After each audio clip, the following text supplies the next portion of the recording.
know an isosceles right triangle has the sides are the same or congruent, and that we are going to say that the sides have a length of x minus 3 and a height of x minus 3. The area of the triangle is 50, so the total area of the triangle is 50 square inches. Using area equals 1/2 of the base times the height to find the area of a triangle, what is the value of x? So base, right? My area is this. So if I have area, I should have put it up here. Area equals 1/2 of base times height. So I have 1/2 of base times height is x minus 3 squared. Is this really a hard problem now? Nope, not at all. So how do I get rid of the 1/2? I have to isolate my squares. I haven't isolated my squares yet. What's 1/2? How do I get rid of a 1/2? Look at you guys. On a rally day at that. I'm so proud. So now I have x minus 3 squared equals 100. Do I have squares on both sides? So what am I going to do now? Square root. I don't want squares, I want square root, so I'm going to do the inverse. So the square root of x minus 3 is now, x minus 3 squared makes the square go away, and now we're just left with x minus 3 equals plus or minus 10, right? Hi, Frankie. How are you today? Good. Okay. So now all I have to do is, oh, thank you. That makes a difference. So now if I add 3 to both sides, I have 3 plus or minus 10. Now you could write 3 plus 10 is 13, or 3 minus 10 is negative 7. But what this is really saying graphically is that I have a axis of symmetry at 3, right? Axis of symmetry at 3. Hopefully my graph's here. Awesome. Axis of symmetry is at 3. 1, 2, 3. And I have zeros or solutions 10 away in this direction and 10 away in this direction. So it's going to be what? Negative 7. 1, 2, 3, 4, 5, 6, 7. Oops. 7, 8, 9, 10 would make. And this way, 1, 2, 3, 4, 5, 6, 7, 8, 9, 10, and at 13. That's what that's saying. Have 2 solutions. Okay? So my answer is x equals 13, x equals negative 7. All right, get your notebooks out. Let's write down your notes from, we didn't get a chance to do this on Wednesday. So go ahead and write your notes for solving by square rooting.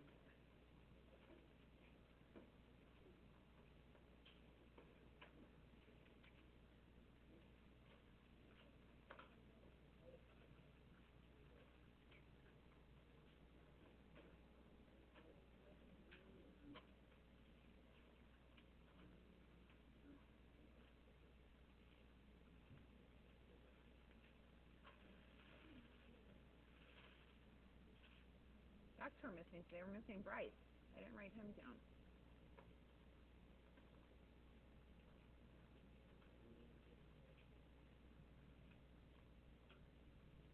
Recording.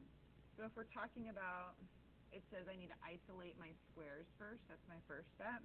So I'm going to go ahead and put, I have grouping symbols, exponent, multiplication, division, addition, subtraction. We have to work our way backwards. The first thing to isolating is to get rid of any addition or subtraction. So I've got to get rid of this 9 first, or negative 9. So I add 9 to both sides. And I'm left with 4 times the quantity of x plus 3 being squared equals 16.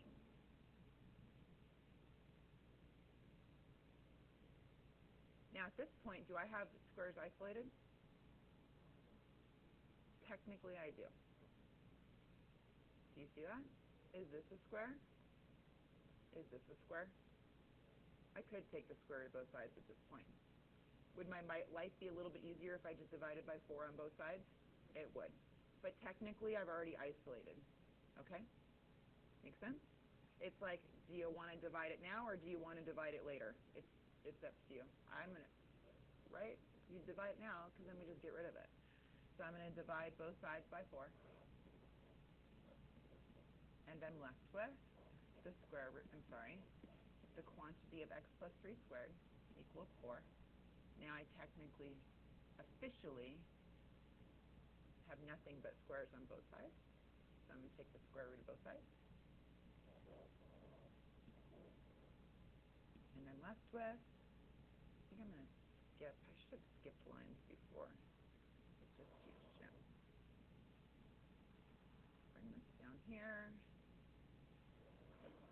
Do one more.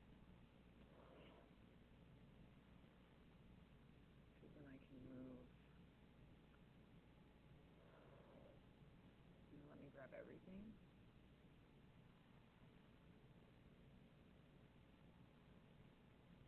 There we go. Neater?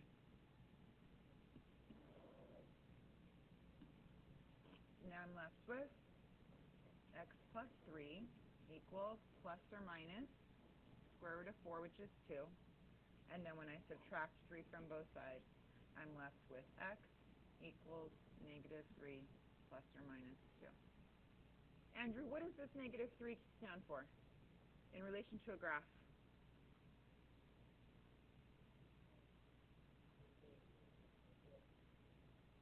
That's how far it is from, yeah, it is, in each direction. But what would we call this? Anybody have a vocabulary word for it? Axis of symmetry. Good. And this is, the 2 is how far away, how many units away we are from the axis of symmetry in both directions? Yes. Why is it the axis of symmetry? Because, that's a good question, Kane. So let's think about this. So my actual solutions are x equals, if I take negative 3 and I add 2, I'm going to get negative 1.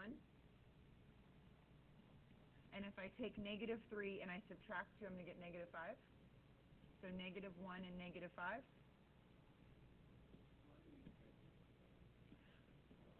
Because I'm visual. Negative 1 and 5, did I say? Negative 1. And 1, 2, 3, 4, 5. Rather than like, those are just my answers. Was it 1 and negative 5? Yeah. 1.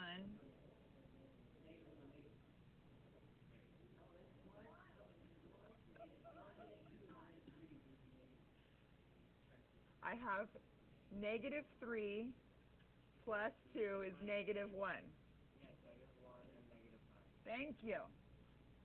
Negative 1 and negative 5. 1, 2, 3, 4, 5. So I just don't like answers, Kane, for answers. Like, I don't like, oh, we did all this work, x equals negative 1, x equals negative 5, like, big whoop-de-doo. I like to think about, what is that, what did I just find? Like, that is correct. But if I ask you a question like, what if I give you something like this, can you tell me what that means in relation to zeros on a graph? And I will ask something like that. I want you to understand what you're doing, not just do it. No, they're both right. They're both absolutely right. Then your answer is, if it's just pure algebra, x equals negative 1, x equals negative 5. Those are your roots. Okay?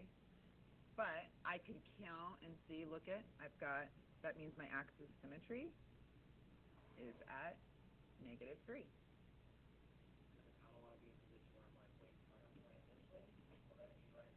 Aaron, I would never worry about that with me. I wouldn't, because if you wrote it in that form, I would understand that you knew what you were talking about. Okay? So it's never like, oh, you didn't do it exactly the way I did it. In fact, if you could explain it to me in words and not even have x equals, I'd like that even better. Yes, Joey.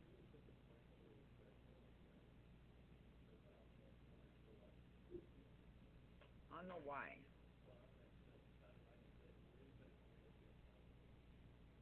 You would substitute in the axis symmetry into an equation, and then you get your y. If you want to find your y, that's how you find your y. Okay, let's move on. So we finished it, right? Yes, we did. All right, so do we need more review on square roots? Are we good? A little bit? 1? 2? Okay, so why don't you get your whiteboards out and do this one for me? Let me show you what Miss Marquez showed me. Yes, Miss Marquez. Let me see if I can remember exactly, because I like the way that she put it.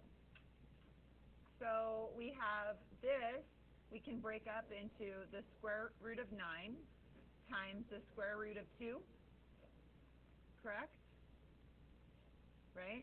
Which the square root of 9 is really equal to 3 squared times the square root of 2, which is really equal to this 3 is now cancels out because they're inverses of each other. So it's just 3 times root 2, or we just write it 3 root 2. And I like how it's broken up and then we solve it. You guys like that? It's kind of very organized. What about, where does the x, there is, what do you mean exponent? This one? Squares and square roots are inverses of each other. It cancels out. Okay. Root 72. Do that one. Try it like this. Try and factor the 72 first and then work with it. More manageable that way. I mean, basically what she does is the same thing I do. I just think this is more organized. And she got it from Mr. Kimberling. Joey, we don't talk bad about other teachers in my class, okay? Only positive things. We only say nice things about other people, okay? So you can say, I don't like him yet. Positive mindset. Okay.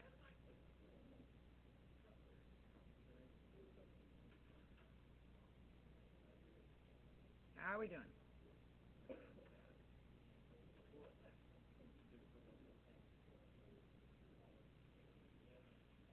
All right, I'm thinking it's looking like we're doing pretty good. I think we can move on. Can I see Gino? Gino? Okay. In 5, 4, 3, 2, 1. Whoever's watching this video, I apologize for keeping that on. Okay, so root 72 is square root of 9 times square root of 8. The square root of 9 is really 3 squared, and the square root of 8 is really 2 squared times 2. It always does this to me. Square root of 2 times 2. The 3 is going to come out, so now I'm going to have 3 times the 2 is going to come out, and the other 2 is going to stay in, which equals 6 root 2. You guys are doing pretty good. I think we can move on. But the other way, making it 3 root 8? No. You haven't simplified the 8. The 8 is actually 2 squared times 2. You see it?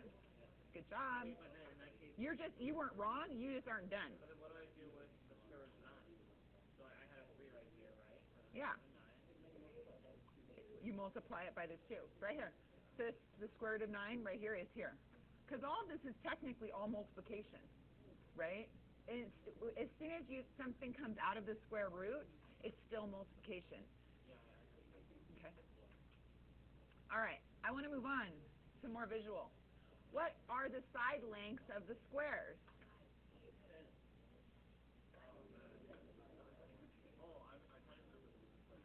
Okay. Hang with me, guys. You guys remember this one. How do I find the side of this square?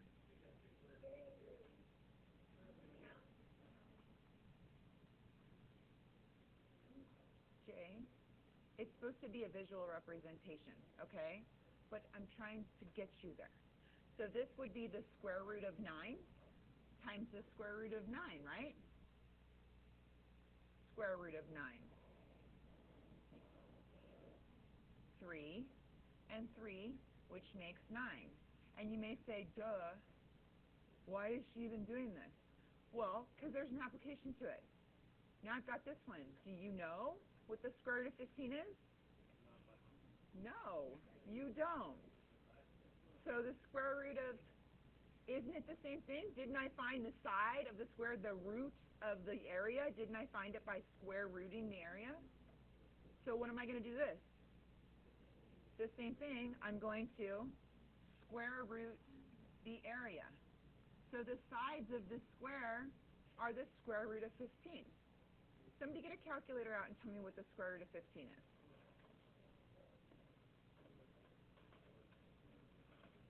I'm going to guess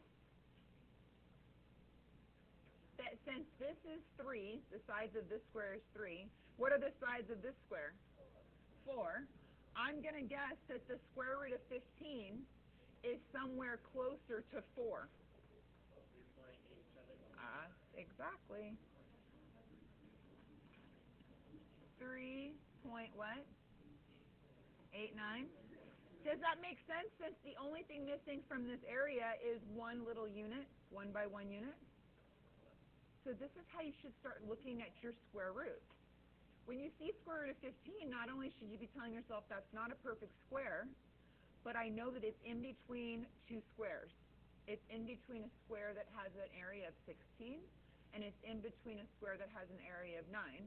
It's closer to the one that has 16, so a reasonable answer would be something closer to 4. Make sense? But I don't want you to break it down. I want you to think about it in terms of this, okay, when you're looking at square roots. When I'm looking at a big number, before you break it down, Joey, that's a really good question. When I'm looking for a big number, let's say it's the square root of 89. I would rather you, before you start breaking that down, say to yourself, what's a logical explanation for what that number should be without a calculator? Well, what would be a smaller square root that I already know the answer to?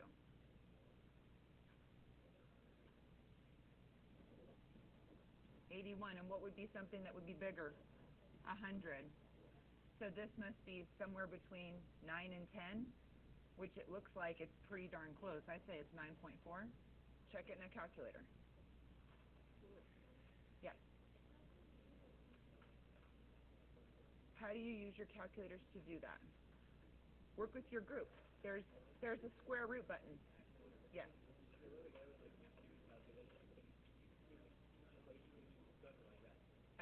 I have him on video. I was pretty darn close, right? 9.43.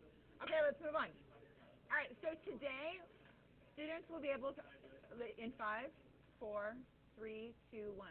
So today, students will be able to do square roots and approximations. I really want you approximating today, thinking about those roots to solve equations. So today we'll have imperfect squares. Rally day, we're out of here at 10:16. No. 9:30. 9:34? No. We've got 20 minutes, right? Okay, we're good. Okay, pencils down. So let me show you what we're going to do. The exact same thing we did yesterday or Wednesday, only today we're not going to have perfect squares. We're going to have approximations. Make sense? Okay.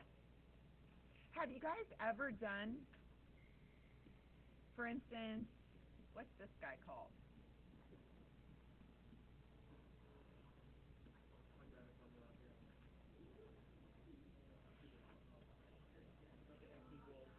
Thank you.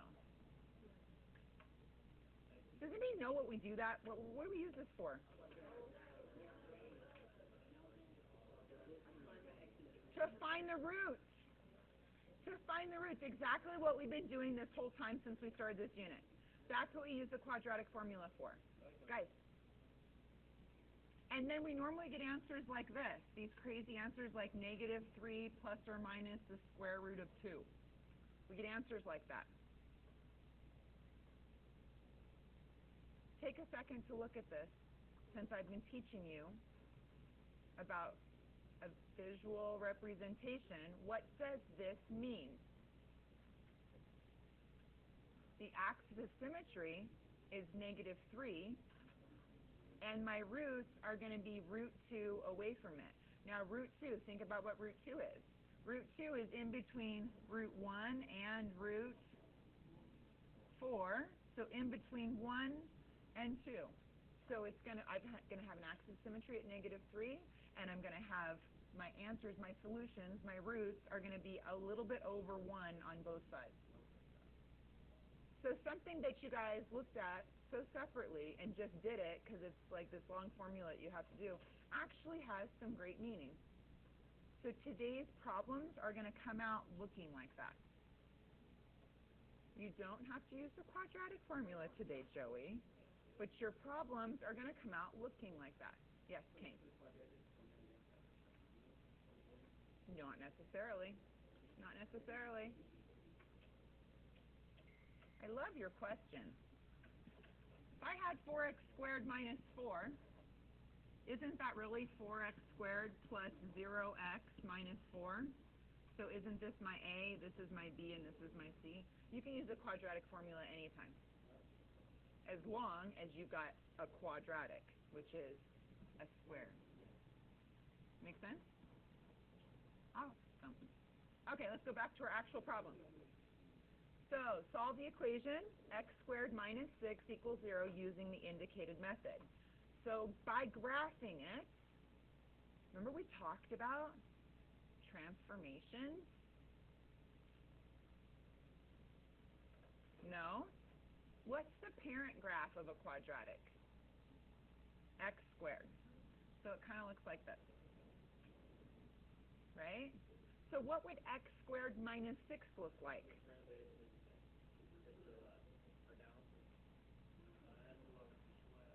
2, 3, 4, 5, 6. If I were to write it in transformational form, it would look like this.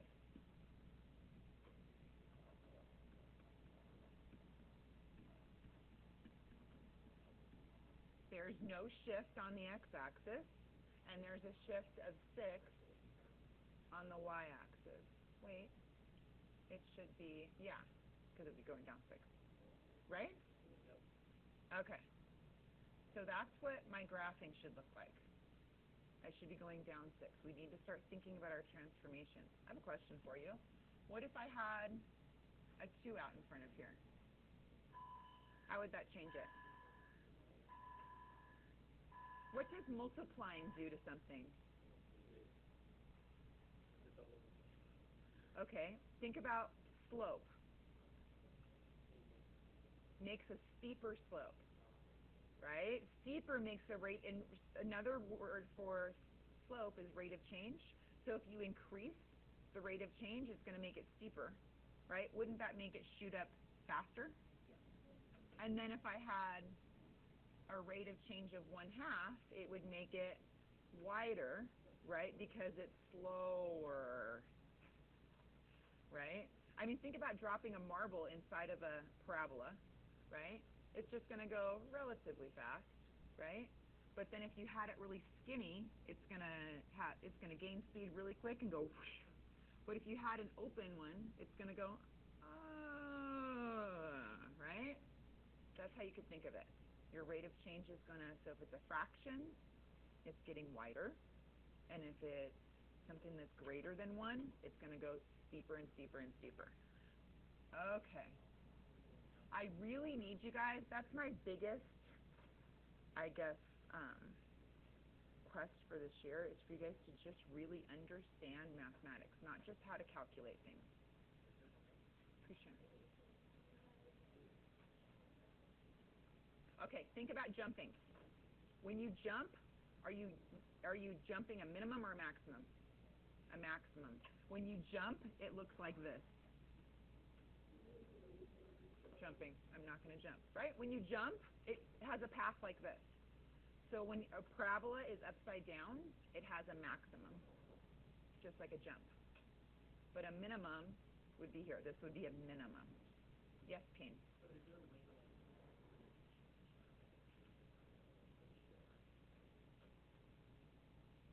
The most straight line would be like 1/1,000,000,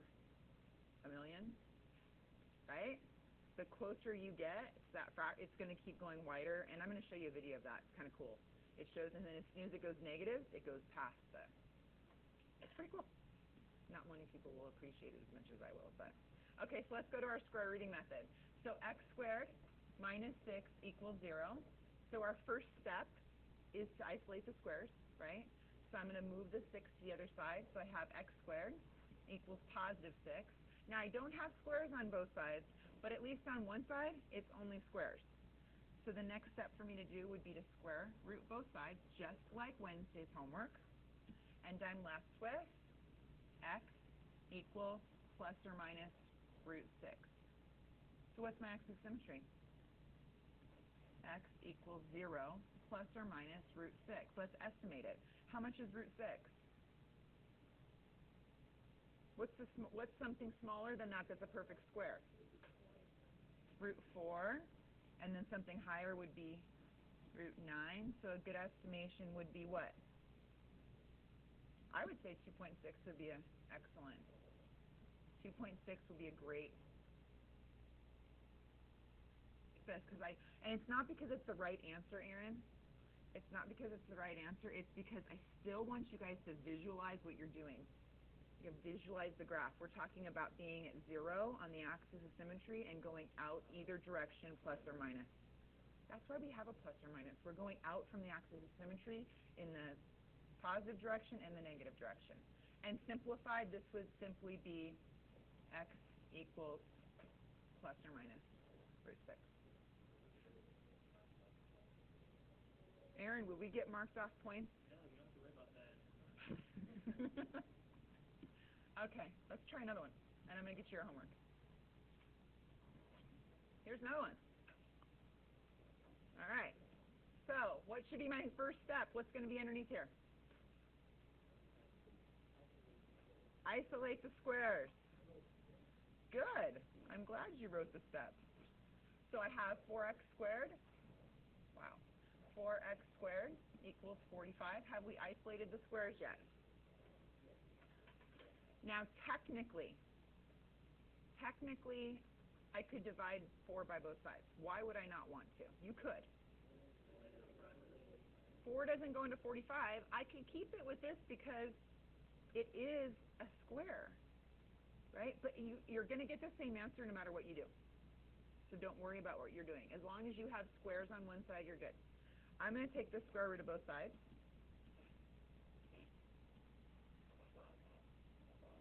Square root of both sides, and I'm left with 2x equals plus or minus. Let's start writing some numbers in here. What's 45 if I factor it? 9 and 5. So 9 is 3 squared times 5. Are we good? So now I'm going to divide both sides by 2 now. So now I've got x equals, what's my axis of symmetry? 0 plus or minus 3 root 5 divided by 2. Let's estimate it. You guys are going to come crazy, right?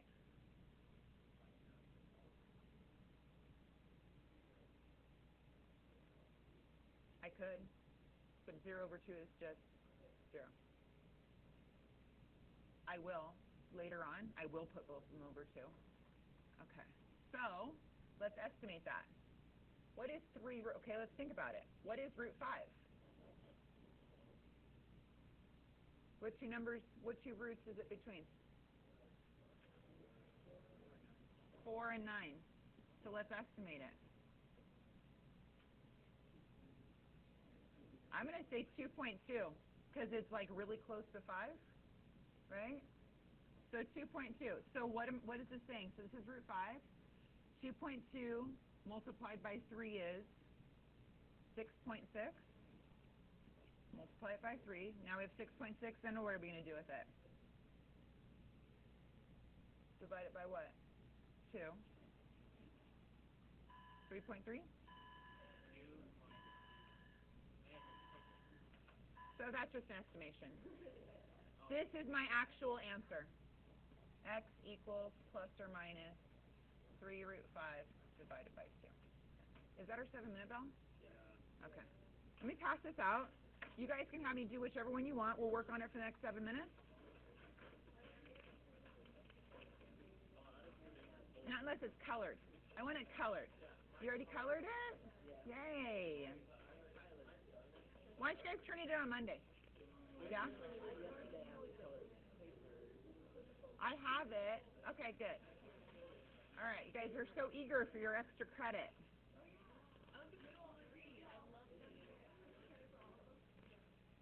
I don't know.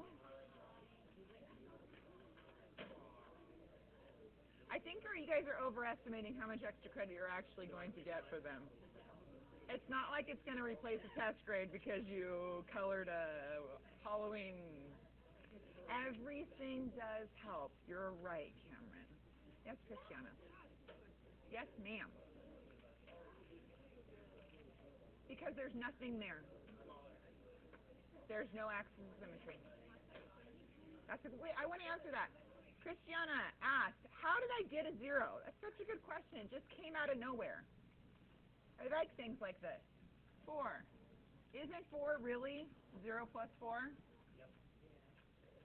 So when I'm looking at this, I say to myself, if there was a number here like this, Christiana before, I square rooted like this, 14.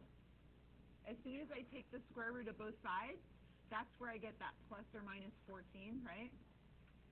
And on this side, I would have x minus 2. As soon as I add 2 to both sides, that's where my axis of symmetry is. When I don't have a number here, my axis of symmetry is just 0. Does that make sense? Okay.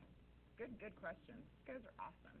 Are you feeling better now from Wednesday? Good. That's what's going to happen. You're going to be a little overwhelmed. Your brain's going to hurt a little bit. And then the next day, you're going to be like, oh, that wasn't as hard as I thought it was. Good job today, guys.